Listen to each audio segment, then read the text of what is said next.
Hey folks, Lenny Lawson here, the car guru. Let me start with a question, okay? How many times have you made a decision that felt obvious that it was the right decision, so obvious that you didn't even bother to think twice? For example, maybe buy the car or fix the old one. Take vacation now and deal with the mechanical issue later, or go ahead and get it fixed. You know, sometimes those choices scream for our attention. Fast, convenient, maybe even exciting. We get all charged up, just like a lady did the other day in the showroom at the Nissan store. But you know, sometimes the obvious choice is the wrong one. Let me give you an example. This longtime customer of mine, she's a dear friend. She came into our service department. She drives a small SUV with about 110,000 miles on it.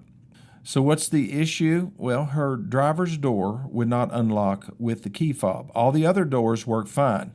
It was just the one that she needs to get into. So I don't know whether she made an appointment or not, but she did. When I encountered her, she was in our service drive. And, you know, on the surface, you would think this is a simple fix. The door lock actuator had failed. Total cost, about $300, parts and labor. But when she looked at the bill, and the 110,000 miles showing on her odometer, her gut told her, maybe it's time for me to get something new. So she started walking around in the showroom, and I got involved. I showed her a beautiful new little SUV, a Nissan Kicks that we have in our showroom. She had a Nissan Rogue, and she loved the color. I was explaining all the tech to her, and sure, I could tell she was getting excited. Before long, she was given a trade-in number by me, and she agreed to buy it. She said, I want it. Well, $35,000 minus her trade. From a pricing standpoint, it was a good deal. I made sure of that. Now, here's where the story turns. I did something that, well, there's been many times I haven't done this. More times than I have, probably. But in this case, I'm looking at the circumstances. I'm looking at the person. I'm looking at the speed with which this decision had been made. And I said, why don't we call your daughter? Or you can call her, of course, get her thoughts, then sleep on it. You don't have to decide today. So why did I say this? She's almost 80 years old. That's why I said it. The next morning, I got a text message. It said, Lenny, I appreciate your honesty and your suggestion to wait. And to think about it, I've decided to hold off until I feel more comfortable with the decision. What she didn't say out loud, but I knew all too well, was that she had recently lost her husband of 60 years. This was her first time making a major car decision alone. The obvious choice, the shiny new SUV in the showroom, might have, I don't know, filled a temporary void. She's still struggling, you know, just like I struggle still. I mean, it's been 14 years now since we lost our son. And, you know, it still hits me every day in one way or another, but hers is much more recent, and I knew that it was best not to move too fast here. It wasn't the right decision at this time, and all it took was a little more time for her to figure that out. I just wish that more people would do this when they're buying a car. I've got a buddy who's trying to buy a Honda Odyssey. Well, I'm not a Honda dealer, but who does he call? Me, because we've known each other forever, and he trusts my judgment, and he just wanted me to see if I could help him buy one. Well, that's a hard task because Honda Odysseys are really hot. And most dealers not only charge window sticker for them, but they put a bunch of accessories on them too in order to pad their margin. Well, he lives in Charleston, South Carolina, and he was at a dealership, and he calls me, and we're talking. We're going through all of this and what he should say and how he should say it and all that stuff. You know, like the coaching that I do on this show. And I said, Brad, I think you just need to step back. You've already gotten a basic price. Go back. Go home, sit down on a computer, compare this to what you can find in other places. He called me the next day. He said, well, thanks for making me hold off. I said, why? He said, I found one a whole lot cheaper. in another market, and I was getting ready to pull the trigger there. I said, "You're welcome." But before you pull the trigger there, I mean, that's a pretty significant savings. You need to get it in writing. Well, how do you do that? They're in another place. Well, you have them send you a buyer's order that has a breakdown of all the charges. Of course, there won't be taxes because it's out of state. You'll be paying taxes in South Carolina. Oh, okay. He thought he didn't know that either. So this is the thing. If you don't have all the facts, then you don't pull the trigger. But even worse, if you don't know what facts you should have, you don't pull the trigger. You wait. You think about it. You call the expert. You dial 423-552-2020, and you just get a little advice from a car guru, a new car dealer with a twist. I actually tell it like it is. I'm here to help you. And, at this point, I'm getting phone calls from California to New York to Florida to wherever else, mostly in the United States. I've had one call from Great Britain. That was an attempt at a bad attempt at an accent. Great Britain. Do they even roll their R's? Probably not. I think the Irish do. Maybe that's my Irish blood sneaking in there. But yeah, when you don't have all the facts or when your emotions are doing the driving, and that happens, doesn't it? It is easy to make a decision that feels right at the moment and then regret it later. So I'm going to take my first break and I'm going to talk about, well, what can we learn from this? I'll be right back.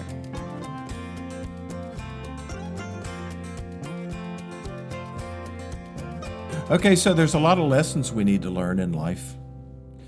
And I try to teach a few here, and it's all based on the stuff that I've learned over the years. I remember the first time I sold a car. It was 1977. Had a coat and tie on in the middle of July. And my sales manager, he was my boss. My dad owned the dealership, but I still had a boss, and my dad expected me to behave that way. He said, "Go out there and wait on those people." "I'm not ready." "Go ahead, you can do it." So I go out and wait on Danny Lamb and his wife. I still remember them. They were looking at a green 78 Chevrolet Impala. They had just come out. And I was a little bit nervous. I knew everything there was to know about the Chevy Impala. There's not that much back then. It seemed like a lot. But compared to today, those cars were very simple, very crude. It did have an AM/FM radio. See, back then people knew what AM was. Now, young people, you say AM, they don't know what you're talking about. So I did a presentation. We went on a demo drive and everything, and then the guy, he wanted to know what we could trade for. And at that point, I was just lost. I was just, had no clue. So I went in and just sweat dripping off of him because of the coat and the tie. And I said, "Can I take my coat off?" "No, leave your coat on. Get him in here, and let's sit down, and we'll give him a price." I said, "Get him in here? How do I do that?" "Just go out there and tell him to come in, or ask him to come in." I said, "Okay." "Bring him in where?" "Bring him into your office." "I don't have an office." "Oh, bring him into this office over here." So that's what I did. They were nice. They understood I was a greenhorn and that I was the dealer's son. So they were cutting me some slack. And I gave them a price. And he said, "Well, that's too much. I'm not paying that." Again, I'm clueless, have no idea what to do. I said, "Excuse me." So I went in, talked to my manager, and he said, "Well, okay, we'll give him another couple $100 off, but that's it." And I said, "Okay." So I go back in the office. I sit down. I look at him square in the eye, and I said, "I think this is it. I think this is the best we can do." He said, "Okay, show it to me." Oh, sorry. And then I showed him the price, and he said, "Okay, we'll take it." Again, I'm clueless, don't know what to do next, so I go in and talk to my manager, and it just proceeded down that road. And you know what? They became customers for life. I sold them a bunch more cars. When I actually became the dealer, they were still buying cars from me.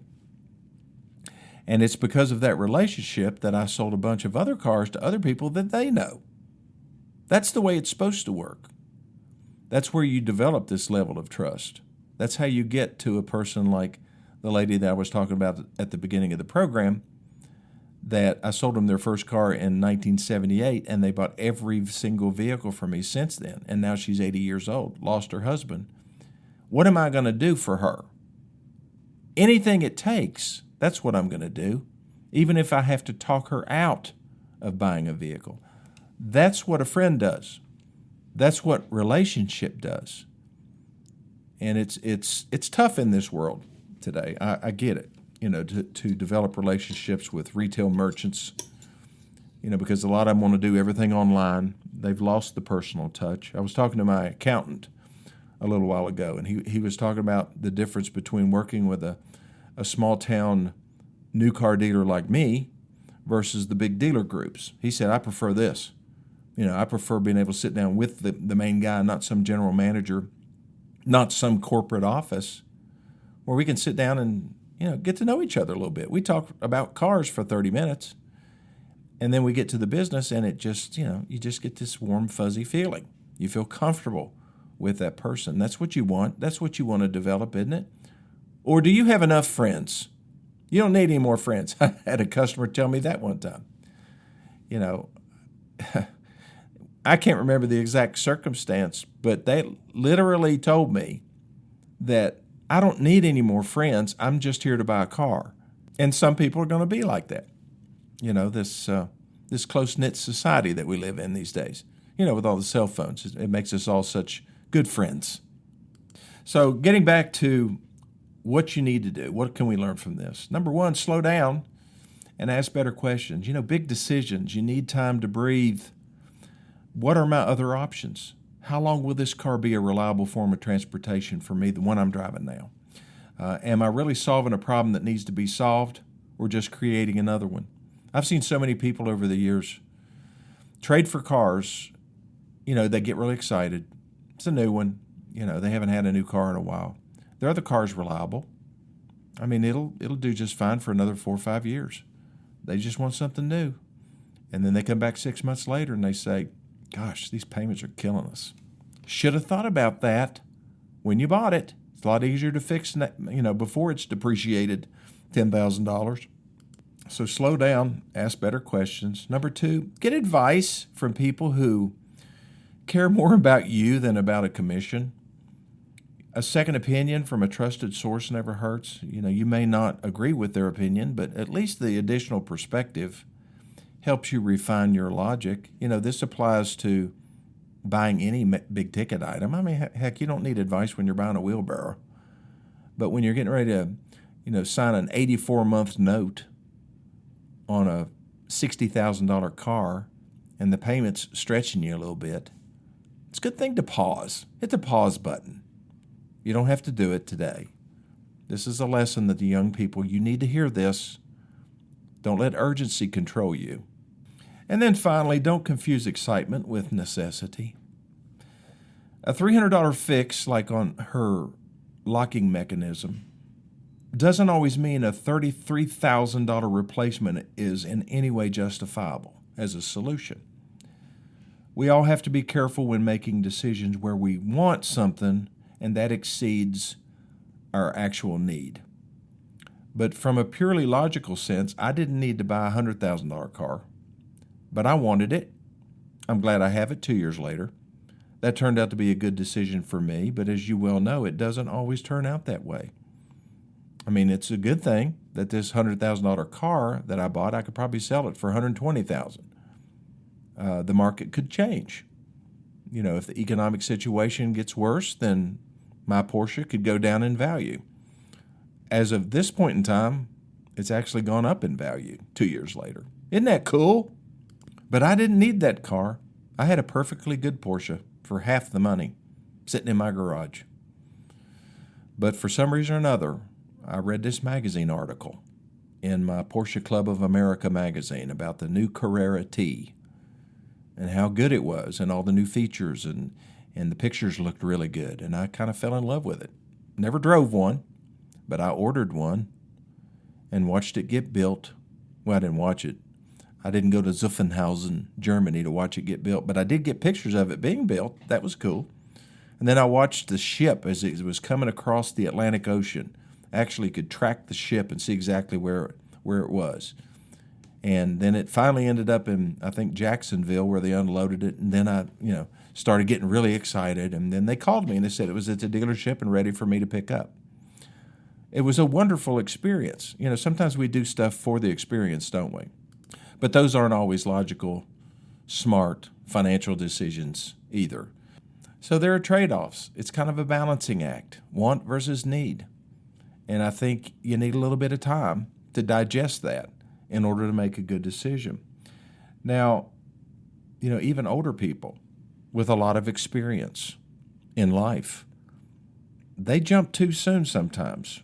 I'm kind of proud of this customer, though, not because she walked away from a sale, but because she made the decision on her terms. I opened that door for her. A lot of salespeople won't do that.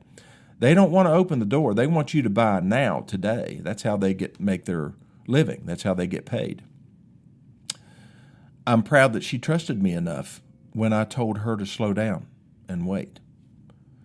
But that's what this podcast and my business, my dealership, that's what we're all about.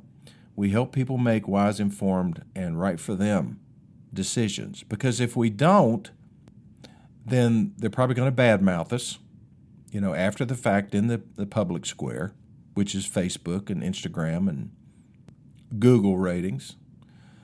And more than likely, they'll never come back, which is a really big cost. When you think about it, the average customer, I don't know where I saw this. It was several years ago.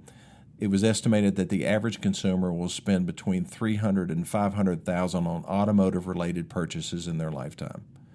I think it's much higher than that now, but still, you take that number. Think about the cost of running one customer off. That's that much revenue over their lifetime that you will never see because you were either rude or indifferent, or they didn't feel like they got a good deal. And that's a pretty heavy price to pay. And if it happens over a period of time, then eventually you'll be out of business. Thank goodness we've been in business in Greenville for 54 years now. And I remember I had a customer one time say, well, how do I know that you guys give good deals? I mean, that your price is going to be fair. And without trying to sound arrogant, I said, well, if we didn't do it right, we wouldn't have lasted 54 years in a small town. Would you agree with that? That can come off as, a little bit arrogant, but I don't mean it to.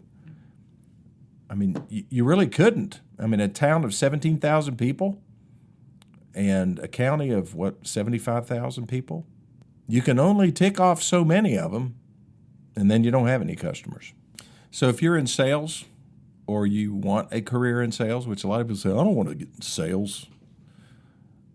Well, you should rethink that if you have the right kind of personality because, without somebody buying something from somebody selling something, the world doesn't turn. The economy grinds to a halt if something isn't sold. But you got to do it the right way or it will be a short career. Okay, I'll be back in just 1 minute.